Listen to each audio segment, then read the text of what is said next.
What's going on, everyone, and welcome in to this edition of b-schaeff Daily, recording here in the morning hours of Saturday, July 6th, 2024. I mentioned it on yesterday's episode. We're out at the farm this weekend, so excuse the audio quality. We'll be back in business by Monday, but I couldn't not record a podcast talking about the game from Friday night as the Cardinals came all the way back from down 5-0 to beat the Washington Nationals 7-6 in 11 innings, the third extra inning game in a row for the Cardinals. Two of them end up being winners. 11 innings. Cardinals have to battle the entire way after they didn't get the best start from Sonny Gray. We'll talk about his performance against the Nationals. They weren't really able to get to Patrick Corbin the way that you would like to think they could. Patrick Corbin has not been a very good pitcher for a long time, and yet it just seems like when he faces the Cardinals, he finds a way to stymie them, to hold them to respectable numbers instead of the Cardinals just going absolutely nuts against him. It's just one of those guys that they haven't been able to solve, it seems like, that often in recent years. I was quickly looking back through the game logs there. You heard me typing in the background. And I guess the Cardinals haven't faced Corbin the last couple of seasons. I had to go back to 2021. They faced him early in the year, and he threw 6 shutout innings against the Cardinals, which just does not make any sense because, like I said, he has not been a very good pitcher for a very long time. But he goes 5 innings in this one. Cardinals do eventually get to scratch off some runs against him. They score 3 times in those 5 innings. But when you see a matchup like Sonny Gray versus Patrick Corbin on the docket, you really want to believe that that ends up being the type of game where you can rest your bullpen, right? Where you can maybe save your leverage relievers. But the Cardinals have spent the last week doing that when it comes to Ryan Helsley and Ryan Fernandez. So we did see in the game on Friday, both of those relievers, both of the Ryans come in and do well, right? They gave the Cardinals what was needed as Fernandez had a scoreless inning. Helsley ends up losing his 31 in a row save streak, consecutive saves without a blown save. Well, he blows a save yesterday, but my goodness, you can hardly fault him for the way that that went down. Yeah, he gave up a couple of base hits, but under normal circumstances, that wouldn't be a blown save. But the Manfred man comes into play as the Nationals get an unearned run to score there in the 10th inning. Cardinals, though, continued to plug away. We'll talk about Willson Contreras and his big day, the home run that brought the Cardinals from the depths all the way back. They were down 5-0. They score 2 runs in the 4th, 1 in the 5th, 1 in the 8th. And then after a very dangerous tightrope act by Fernandez in the bottom of the 8th as he came on to relieve Matthew Liberatore and get a key double play for the Cardinals to keep the thing going. He did his job, and then it led to a spot where the Cardinals needed one swing from somebody, and Willson Contreras decided that was going to be him. His game-tying home run in the 9th sets up all the extracurriculars and extra innings, and the Cardinals do it again. 7-6 winners. They come back from down 5-0 to win it. What an exciting game. I think the win of the year. Most impressive win of the year, at least for me, because anytime you spot the opponent's 5 runs in the early going, to be able to stick with it enough to win that game, it says something about the grit and the moxie of this Cardinals team. I know there's frustration. Fans, I understand that there are things to be frustrated about with this Cardinals team, and I'm not even arguing with you. I'm not disagreeing with you. I understand it. There are certain guys that just are still not performing to expectations. The Cardinals right now are where they are, coming from, remember, they were 8-9 games below 500 at one point this season. Things looked really bleak. Now they're right there in the mix. They're 5 games above 500. They're closing in on the Brewers. Don't look now, but Milwaukee's lost a couple in a row. The Cardinals have won a couple in a row, and they're only 5 back of Milwaukee. They are comfortable, at least for the moment, in terms of a wild card spot. The Padres have really come on strong. They've actually surpassed the Atlanta Braves, at least in terms of win total, not record, because the Padres have somehow played 6 additional games compared to Atlanta still. But it's the Padres, it's the Braves, and it's the Cardinals. Those are, for all the talk we had about the race and the wild card being so tight, those are the 3 teams in wild card spots right now that are above 500. Every other contender in the NL wild card chase is below 500. So there is a little bit of a gap developing. It's still early enough that that could shift and change. But my point is that for all of the angst that has existed about this Cardinals season, and I'm not saying it's not been warranted at times, This team is 5 games above 500, and they're playing some really good baseball and finding ways to win without some of those things that you would consider to have been basically a necessity if the Cardinals were going to have the type of season that gets them back into October baseball, such as like Paul Goldschmidt. He goes 1 for 6 yesterday. He's still got only a 657 OPS. It's just, I mean, it's just unfathomable compared to what the Cardinals you would have thought coming into the season would need from Goldie to have a good team. Same thing with Arenado. And I think we have this tendency to anytime these guys don't come through in a big spot, we're going to write them off. There's an early inning situation where, yeah, because you have Goldie and Arenado stacked in your lineup, you see both of those guys not come through with runners in scoring position, and everybody's sort of ready to tar and feather them both on social media. And I get it because it's been frustrating to watch. Arenado was 4 for 5 yesterday, scored a couple of runs. The OPS is still sub 700. It's not good enough. I think for the Cardinals to really get where they want to go, you're still going to have to see one or both of those guys come around. And then for whichever one maybe doesn't come around, there needs to be some adjustments by Ollie Marmol. Goldie was cleaned up yesterday. Arenado was batting fifth. And I just, Goldie's hitting 229 with a 657 OPS. He's not a 5-hole hitter or a cleanup hitter at this stage until further notice, really, until you start to see some improvements there. However, you also look at the bottom of this lineup. Siani, I'll go from bottom toward the top, and you tell me who should be batting ahead of Goldschmidt with yesterday's lineup. Siani, 578 OPS. Pajes, 588 OPS. Carlson, 531 OPS. That's your 789. Donovan was batting sixth yesterday, and he didn't have a great day. 0 for 4, reached base via walk, though, and did score a run on one of those extra innings scenarios. I think he scored because they put him back on second after he made the final out in the ninth inning. But that was 7, 8, 9 in your lineup, all guys with the OPSs in the 500s. Donovan, sure, put him up there. He doesn't really profile as a cleanup hitter to me. I think at a minimum, you probably swap Donovan and Arenado. But maybe honestly, you put Arenado ahead of Goldie and you drop Goldie all the way down to sixth or below. The problem right now, though, is that 7, 8, 9 on a daily basis for the Cardinals is just not very potent. And so there's not really obvious guys to slide above. So I'm not going to overly ride Ollie Marmol for lineup construction stuff when you have basically what I would consider to be OPS wise, just looking at the numbers, a black hole at the bottom of your order. Now, Pajes had a big RBI hit yesterday. Siani went 2 for 5. But we're talking about on the totality of the season. What are your expectations from these players? They're guys who would be batting 8 and 9. It just is what it is. And so I don't really have a whole lot to say about lineup construction until you get Lars Nootbaar back, which should be early this coming week, hopefully. He's still in Springfield for the rehab assignment through the weekend, I guess. I don't know if they would fly him out to D.C. in the middle of that series or what their plan would be necessarily for him. But clearly, they're still looking to get him some more opportunities at the minor league level. But when he gets back in, even though you could have your little quibbles about Nootbaar and say, well, he hasn't really lived up to expectations when healthy this year either, he's hit well enough to where I think easily he's somebody that I want in the lineup above Arenado and above Goldschmidt. Certainly above Goldschmidt right now. Arenado has actually done a little bit more to where you feel okay about him, perhaps. And again, 4 for 5 yesterday. I can't really complain about that. He's hitting 265. Not an Arenado like average, but still in a year where batting averages just are down across the game. 265 you'll take. He needs to have more power. There's no disputing that Arenado needs more power for the Cardinals to really get where they want to go. But once they get Nootbaar back in, and we'll talk a quick down on the farm. Nootbaar had another nice day in Springfield, so I think pretty much ready whenever the Cardinals think he is. I'm going to have faith that Nootbaar comes back into this lineup and does well. But lineup wise, it's just hard for me to get too fired up about it. Now, we'll talk Nolan Gorman because he did not start in the game yesterday, but he had a huge game for the Cardinals. Cardinals do not win that game last night without the contributions of Nolan Gorman coming off the bench. He comes up with, and defensively as well, what he did after coming into the game. Made contact, just had to make contact. He's kind of getting into that mode now where we saw it from him in that Philly series. Remember the Sunday night game? He had the big base hit to drive in a run. I believe that was in the 10th inning, and then the Cardinals had to hold it in the bottom of the 10th. That was just a make contact play. You don't have to swing for the fences under every circumstance. Cardinals just need they need a knock right now, and Gorman provides that in the 8th inning. And then he does it again in the 10th inning. Couple of RBI hits coming off the bench.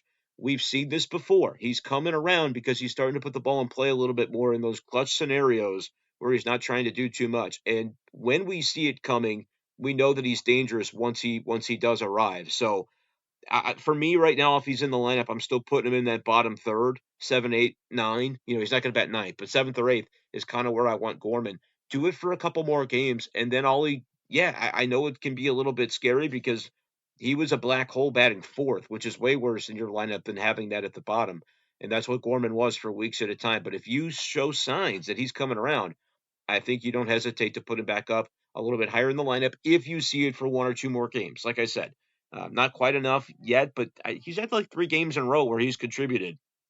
And obviously the Grand Slam was a big one. So well, not in a row. He did have an 0 for 4 mixed in there with 3 Ks, I think, too. But we're starting to see a little bit more consistency from Gorman, and maybe it was the fact that he came off the bench that allowed him to have just a little bit more of that rhythm. But it was very good to see, and hopefully it's something that he can build upon. Defensively, too, though, really just a crazy double play. Ryan Helsley needed it. The Cardinals needed it. You had second and third, one out. Those stolen bases, man, the Washington Nationals like to run, and they found a spot to run there in the 10th. And I thought that was maybe going to end the game because there's so many different ways guy could score from third base compared to first and second with one out. You have the chance for a double play to end it. And it just feels like you don't whenever that runner gets to second and the other guy gets to third. So the double steal felt like a big deal in the moment. But Gorman staying with the play, ball gets rocketed right past Helsley. He catches it on a line and is attentive to doubling off the runner from third. Cardinals get out of that 10th inning. I mean, there were so many little moments in this game that if the Cardinals don't do it precisely so, they're not going to come away with this win. And that was certainly a spot where that was the case. And Gorman deserves a lot of credit for, again, not a starter in this game, but by the time he comes in, he ends up in 3 different ways, really contributing to this Cardinals win. And that defensive play is one that I think should not be overlooked in this game. Obviously, anytime you come back from down 5-0, there's going to be an emotional moment that really feels like the heart of the game. And that was the Contreras homer in the 9th inning for me. Cardinals, like I said, they needed one swing. They didn't have anybody on base. It was going to be, hey, this was a nice little effort where you came up short, or somebody's going to do something special to make this a real game and to see where we could take this thing. And that was Willson's idea. He had an RBI in the 5th inning, had the home run. He also had a very veteran savvy strikeout to drive in the winning run on the pass ball in the 11th inning. Willson Contreras, man, the heart and soul of this team. For the Cardinals to do what they did without him for so long is pretty remarkable, considering just how important he's been to the team. And I almost feel like there is an element of when Willson went down, the Cardinals were in the thick of it, and then they even went on another losing skid shortly after, where it really seemed like they started to bottom out. They had to kind of pull themselves up by their bootstraps. It was a recognition that nobody else was going to come through that door right away to save them. You're going to do this without Willson. Willson was carrying you for the first portion of the season. If this was going to happen, they had to collectively and individually realize that it was going to happen for a while without Willson Contreras. They were going to have to stem the tide and at least keep this thing within striking distance for the time period that he was going to be out. And they did it.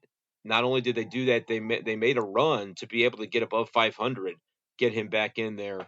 And, the rest is obviously history. 2 for 5 yesterday, a couple of RBIs. He reached via walk, reached via strikeout. I mean, he was on base all day. He's got the OPS back above 900. Willson Contreras, man, it's nice to see him back in the mix and to see him doing big things for the Cardinals. You know what he's capable of doing. And I was a little bit worried with him coming off the IL. I was kind of wondering, what kind of Contreras are you going to get at the plate? How consistent is that swing just going to lock back in? I think it's pretty safe to say that even after a rehab that didn't go too well for him, he's basically been the same guy. He's done a really nice job for the Cardinals. So between Contreras in the 9th, Gorman in the 10th, and then Contreras again with the strikeout in the 11th, you take him how you could get him. The Cardinals were set up for all the talk that we've had about Ryan Helsley and the role that he's in, and it's kind of niche, and he's going to pitch in safe situations.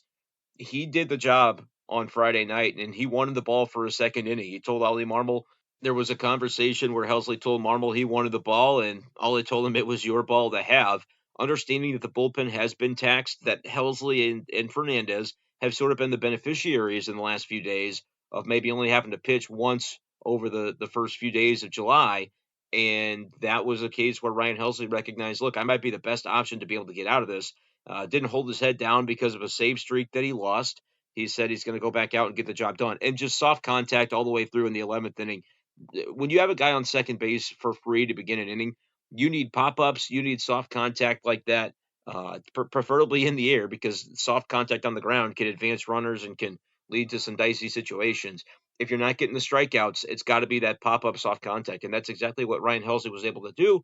And then an easy-peasy grounder to third to end the game. He was fantastic. I don't care that this was a blown save for Ryan Helsley. That might have been his most clutch performance of the season, because it's all for nothing if the Cardinals don't find a way to win that game, and if they don't find a reliever in the 11th inning who can handle the business. And who better than the guy with the most saves in Major League Baseball? Both blown saves this season for Ryan Helsley end up turning around and becoming wins for the Cardinals in those late inning, last gasp scenarios. They're able to come up with it and make it happen. You're supposed to win the Sonny Gray, Patrick Corbin game. That's just not the way you think it's going to happen, with Sonny going 5 innings and giving up 5 runs. Did have 6 strikeouts, but just was not himself. Gave up runs over the course of 3 different innings in the game. It is a little bit inexplicable sometimes, the teams that Sonny seems to have a problem with. He had a tougher one against the Rockies earlier in the season. The Nationals don't really have a super deep lineup. They've got a few capable guys. C.J. Abrams, the prospect James Wood is dangerous, but Sonny was able to strike him out a couple of times. Jesse Winker, we're familiar with him from his time in the NL Central. And obviously Luis Garcia Jr. got him. He had a great day, 4 for 5 with a couple of RBIs and a home run as well. Juan Yepez back in the lineup, had his first hit of the season, had been with AAA for the duration and was able to come up. And I think it makes sense, honestly, if you're the Nationals, to bring Juan Yepez up for the Cardinals series, kind of knowing the history there and the motivation that he's going to have. I think he should probably be in the lineup every day. He might hit a home run against the Cardinals before the series is over, but had a calm 1-for-4 game in game 1 of the series on Friday. Some other things that stuck out to me that I just made some notes about. I won't catch everything, obviously, because I'm out here in nature, locked into the game as much as I can be. But Dylan Carlson, with his RBI, I think it was in the 5th inning. That would have been lit. It was almost a grand slam, the opposite way, I think. Just hit it to the right field corner. Needed about 8 to 10 more feet. Would have been pretty cool for DC. But they do. That was the 4th inning. They get a couple of runs there. Pedro Pajes has an RBI. Wilson's came in the 5th. Like, all of those little moments ended up coming back to mattering. And that's not something you normally see. Like, you don't normally see a team win a game like that where they don't have a huge crooked number rally in the middle of the game. They scored 2 in the 4th, 1 in the 5th, 1 in the 8th, 1 in the 9th, 1 in the 10th, 1 in the 11th. Like, they had to piecemeal it together. They didn't have that moment where you can sort of exhale after a 4-run inning because you thought you were toast in a 5-0 deficit, and then you come right back and it's 5-4, and then you can operate under the rest of the game knowing that you're right in the mix.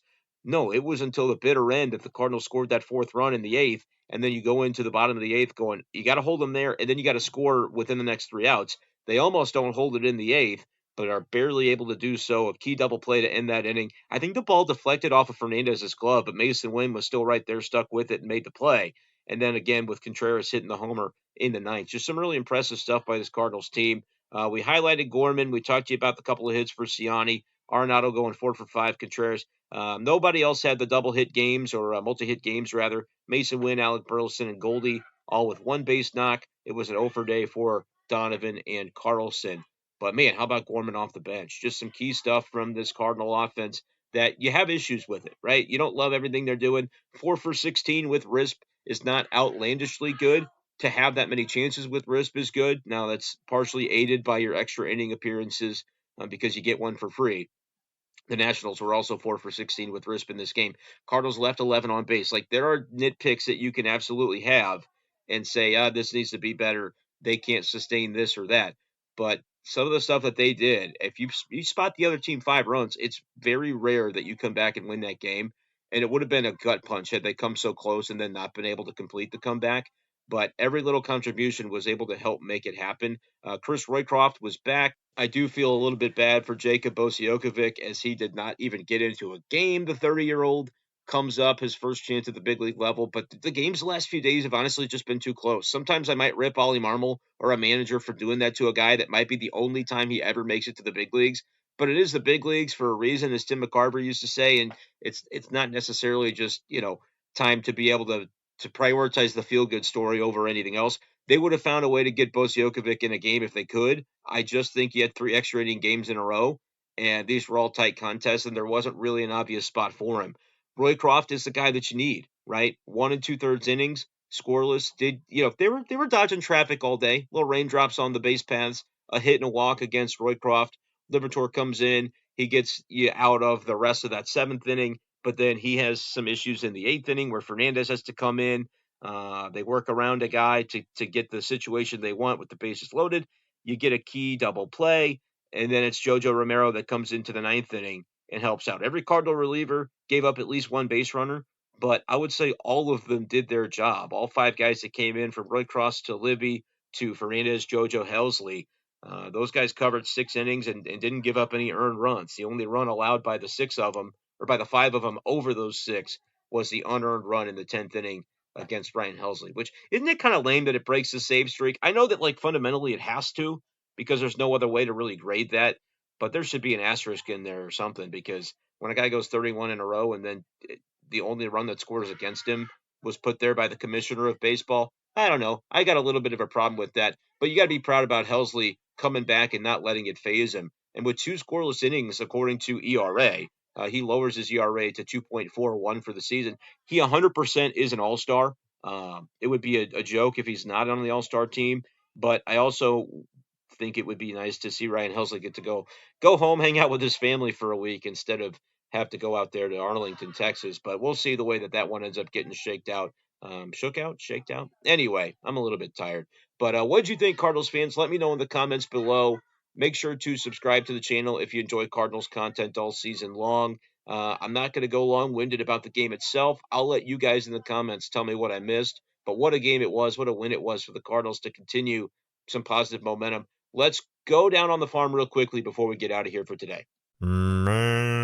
It's time to go down on the farm. Driving into the family farm yesterday, I had Damien send me a really smart message. He's one of our great channel subscribers to the B-Schaeff Daily Gang, which you guys should definitely become subscribers and channel members is what it's called. I can't remember the name of things sometimes. But he's a channel member, and he said, hey, you should get some audio of cows at your farm for the Down on the Farm. And I am going to make an effort to do that. They were too far away in the field yesterday when they were mooing and doing their cow things. But I thought my cow moo is pretty good too. We also have Mark coming on board. You guys will be excited for what we've got coming next week when I can get back home into the recording studio. My guy Mark, who is another channel member, has sponsored Down on the Farm for the remainder of the season, and we're excited for that commercial, if you could call it the commercial. The intro to the segment for Down on the Farm will play sometime early this coming week. Appreciate Mark for hopping on board. And I've had a couple people actually reach out and say, hey, you have Down on the Farm sponsored. Maybe we could get together with this business or that business and sponsor you. So if you've got a business out there and you would like to be a partner of this show, you can rest assured that because I'm trying to make this a legitimate part of my career, I spend enough time on it, but it's something that I want to continue to see grow with this podcast and this channel. If you've got a business and you think I can be somebody that can be an ambassador for that business, send me a message on Twitter. You can send me an email. I'm b-schaefer12 everywhere you find me. But folks, reach out because I'd love to partner with people that are supportive of the show and the channel. And we've got a couple of things that might be in the works that we're excited about. Let's talk, though, Down on the Farm. It's all about Lars Nootbaar for me. He goes 2 for 5 yesterday, 2 runs scored, had an RBI, another home run. So his second homer of the rehab stint. I think he's ready. Offensively, it really seems like Lars Nootbaar is ready to go. And that's good to see because, again, I think when he gets back, it will allow Ollie Marmol, another lefty in that lineup, in another area where he can sort of have some creativity and understand that you might not need to have Goldie and Arenado as high up in the order as they have been. So that's what was going on down in Springfield. Down in Memphis, Ivan Herrera is back in action in terms of rehabbing as well. And he had a nice game down there with his first home run of a rehab stint, going 1 for 3, 3 RBIs, and also reaching via walk. His OPS over 1,500 in the couple of games that he's played down there in AAA. Victor Scott had a nice day, leading off again, as he always does, 2 for 5 with a couple of RBIs. So that's very good to see. And our guy just keeps on mashing. Luken Baker hits number 25 of the year. He continues to be a home run fiend down there for Memphis. Ian Bedell got the win for the Redbirds as they won 7-4. He goes 6 innings and gives up 4 runs. That's not crazy for his ERA, but I like seeing Ian Bedell going deeper into games. The former Mizzou guy could be an interesting answer down the road for the Cardinals. Redbirds are 4 games above 500 there in AAA. All right, folks, I got to get going back to the farm. We've got Cardinals baseball coming up at 3 o'clock, so hopefully you guys are able to squeeze in this podcast before the game begins. If not, I'm sorry. I'm doing the best I can out here, but appreciate you guys all for your support. We will talk to you next time on b-schaeff Daily. Peace.